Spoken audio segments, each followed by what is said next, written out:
अस्सलाम वालेकुम dear viewers. जी जनाब, बजट आया और जो है फाइनेंस बिल पेश हुआ, तो उसी हवाले से मैंने कहा कुछ मोटे मोटे पॉइंट मैं बता दूं कि उसमें इनकम टैक्स और सेल्स टैक्स में क्या इम्पैक्ट पड़ा। तो एक समरी छोटी सी मैंने बनाई है, तो समरी के हवाले से जनाब जो है पहले कुछ इनकम टैक्स के बारे में बता देता हूँ, उसके बाद कुछ सेल्स टैक्स में बारे में। लेकिन इनकम टैक्स के बारे में जब मैं बात करता हूँ तो 32 लाख से नीचे जो सैलरी वाले हैं उनके रेट्स कुछ कम हुए हैं। ख़ासतौर पर जो 6 से 12 लाख वाले हैं उनका पहले 5% था, अब उनका 1% हो गया। तो उनको अच्छा खासा को पहले 30,000 बनता था उनका, और अब कोई तकरीबन 5-6 हज़ार रुपया उनका टैक्स बनेगा।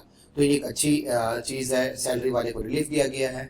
फिर जो है जो बहुत ज़्यादा सैलरी वाले होते थे, यानी 10 मिलियन से भी ज़्यादा सैलरी जिनकी थी, तो उनके 10% जो है सरचार्ज लगता था, वो अब उनको 9% लगेगा, लेकिन ये सिर्फ सैलरी वालों के लिए है।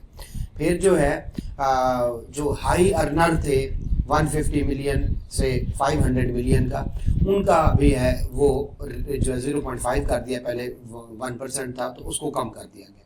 उसके बाद जो है टैक्स क्रेडिट मिलना शुरू हो गया है। पहले ये दरमियान में बंद हो गया था। अगर कोई कंस्ट्रक्शन के लिए लोन लेता है और उस पर वो कोई इंटरेस्ट पे करता है, यानी प्रॉफिट ऑन डेट, तो उसको अब क्या मिलेगा, टैक्स क्रेडिट मिलेगा। तो एक नया टैक्स क्रेडिट, वही 61, 62, 63 इस तरह के टैक्स क्रेडिट वाले जो सेक्शन है उनमें एक और सेक्शन का इजाफा हो गया, और वो है कि अगर कोई लोन लेता है अपने घर के लिए, ठीक है, और उसकी पेमेंट के साथ इंटरेस्ट पे करता है, तो उस इंटरेस्ट का उसको टैक्स क्रेडिट मिलेगा। और टैक्स क्रेडिट आपको पता है टैक्स पेबल में से लेस होता है।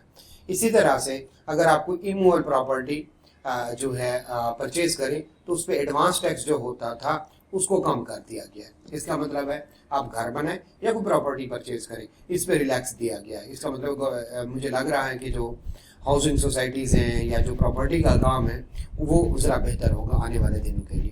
फिर जो है फुल टाइम टीचर रिसर्चर का जो अनाउंस था, जिसको ख़त्म करने की बात की जा रही थी, उसको उन्होंने प्रॉस्पेक्टिवली नहीं बल्कि पिछले सालों से में जाके रेट्रोस्पेक्टिवली उसको अलाउ कर दिया 25%। इसी तरह से जो है अगर कोई बंदा जो है 2 लाख रुपए में या 2 लाख से ज़्यादा कुछ सेल करता है और उसके पैसे कैश में ले लेता है, तो उसका 50% एक्सपेंस डिसअलाउड हो जाएगा।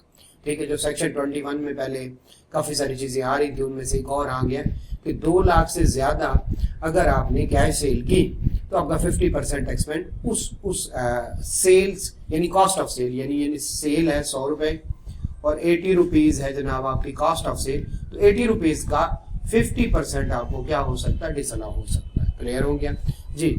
इसी तरह से आगे चलते हैं। ठीक है, फिर क्या है कि अगर कोई एनटीएन होल्डर है, सॉरी नॉन एनटीएन होल्डर है, जिसके पास एनटीएन नहीं है, अगर वो परचेजेस करता है तो उसकी परचेजेस 10% डिसअलाउ हो जाएगी। इसका मतलब बिजनेस कर रहा है और एनटीएन नहीं है, तो और वो कहता है जनाब इतने की मैंने परचेज की, इतने की सेल की, तो वो परचेज को कम करके 90 तक लेके आ जाएगा अगर वो 100 है।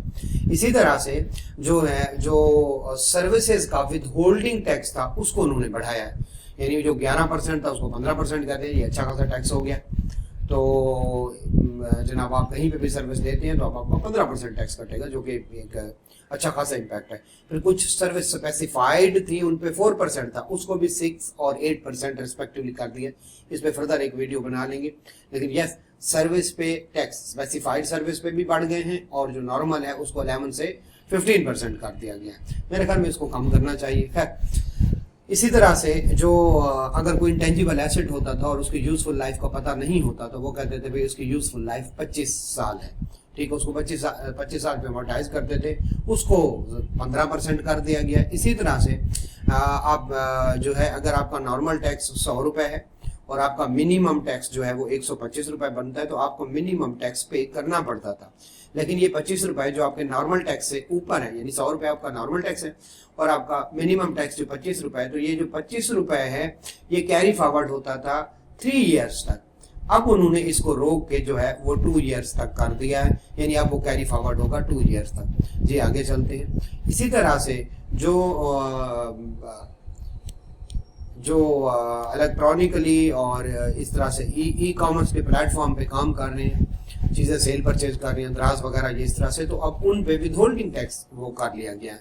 तो उनको जनाब टैक्स वो देना पड़ेगा, ठीक है। और इसी तरह से जो अगर कोई प्रॉफिट ऑन डेट है तो 15% उसका टैक्स था, यानी आप कहीं बैंक से प्रॉफिट ले रहे हैं, 15% आपका टैक्स काट के आपको 85 रुपए देता था 100 रुपए के पीछे, अब वो आपको 80 रुपए दे गया, ये टैक्स बढ़ा दिया गया, जुल्म है।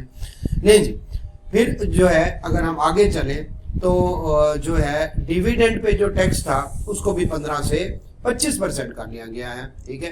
प्रॉफिट ऑन डेट जो है म्यूचुअल फंड पे, अब होता क्या था, जो बैंक थे कोई म्यूचुअल फंड है तो उन्होंने बैंक को वो देता प्रॉफिट ऑन डेट था, लेकिन उसको समझा जाता था डिविडेंड, तो वो भी अब 15 की बजाय 25%, बहुत ज्यादा टैक्स मतलब बढ़ गया। ओके, इसी तरह से इनएलिजिबल पर्सन है, इनएलिजिबल पर्सन मतलब कौन से वाला, जो टैक्स रिटर्न फाइल नहीं करते, फाइलर नहीं है, वो व्हीकल परचेज नहीं कर सकेंगे, ठीक है। अभी इसके बारे में रूल्स आना बाकी है कि वो किस तरह से वो करते हैं, लेकिन फिलहाल इमोल प्रॉपर्टी और बैंक अकाउंट भी ऑपरेट नहीं कर सकेंगे। बहुत बड़ी कदगन लगाई है, ठीक है। इसमें एक फर्दर अलहदा से एक वीडियो बना लेंगे कि जो नॉन फाइलर है वो किस तरह से कौन सी प्रॉपर्टीज नहीं परचेज कर सकता, कौन सी व्हीकल नहीं परचेज कर सकता, अगर परचेज कर सकता तो क्या शर्तें हैं, और कौन से बैंक अकाउंट वो ऑपरेट नहीं कर सकता।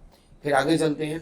इसी तरह से कैश विड्रॉल पे पहले 0.6% नॉन फाइलर के लिए था, अब वो 0.8 हो गया, यानी बढ़ गया ये टैक्स। इसी तरह से जो है अगर जो है वो अगर आपको लगता है कि आपका कोई कस्टमर है, आपको वो हिदायत नहीं दे रहा, तो वो आप बैंक से उसके बारे में, कस्टमर मैं कह रहा हूँ, यानी आपका कोई टैक्स पेयर है और एफबीआर को लगता है कि वो जनाब आपको कोई इन्फॉर्मेशन नहीं दे रहा, तो उसको हाई रिस्क है, यानी बड़ा टैक्स फ्रॉड का या बड़े टैक्स इन्वॉल्वमेंट हो सकती है, तो बैंकिंग कंपनीज से डायरेक्टली एफबीआर इन्फॉर्मेशन ले सकता है। इसी तरह से अब रेंटल इनकम, पहले जो रेंटल इनकम थी, इनकम फ्रॉम प्रॉपर्टी, वो बाकी किसी के साथ जो है एडजस्ट, सॉरी, जो इनकम फ्रॉम बिजनेस थी वो रेंटल इनकम के साथ एडजस्ट हो जाती थी, किसी भी इनकम के साथ बिजनेस इनकम एडजस्ट हो जाती थी, अब वो रेंटल इनकम के साथ एडजस्ट नहीं हो सकती। इसका मतलब है बिजनेस लॉस पहले सैलरी के साथ एडजस्ट नहीं होता, बाकी सबके साथ हो सकता था, अब सैलरी के साथ साथ रेंटल इनकम के साथ भी एडजस्ट नहीं हो सकता। इसी तरह से उन्होंने कहा अब जो एनपीओज हैं वो 100C का सर्टिफिकेट लेंगी तो उनको एनपीओ माना गया। इसका मतलब है तकरीबन एनपीओज को 100C का सर्टिफिकेट एग्जम्पशन का लेना पड़ेगा, फिर ही उनका काम चलेगा, अदरवाइज उन पर नॉर्मल टैक्स लगेगा। इसी तरह से पहले फेयर मार्केट वैल्यू होती थी रेंट की, और वो उसके बारे में कुछ इबाम था, अब उन्होंने सीधा सीधा कह दिया जो एफबीआर की वैल्यू है उसका 4% कम अज कम। इसका मतलब है अगर आप रेंट ले रहे हैं, वो एफबीआर की वैल्यू रेंट ले रहे हैं, और सालाना रेंट जो एफबीआर की वैल्यू के 3% के बराबर बनता है, तो अब आपको जो है हायर ऑफ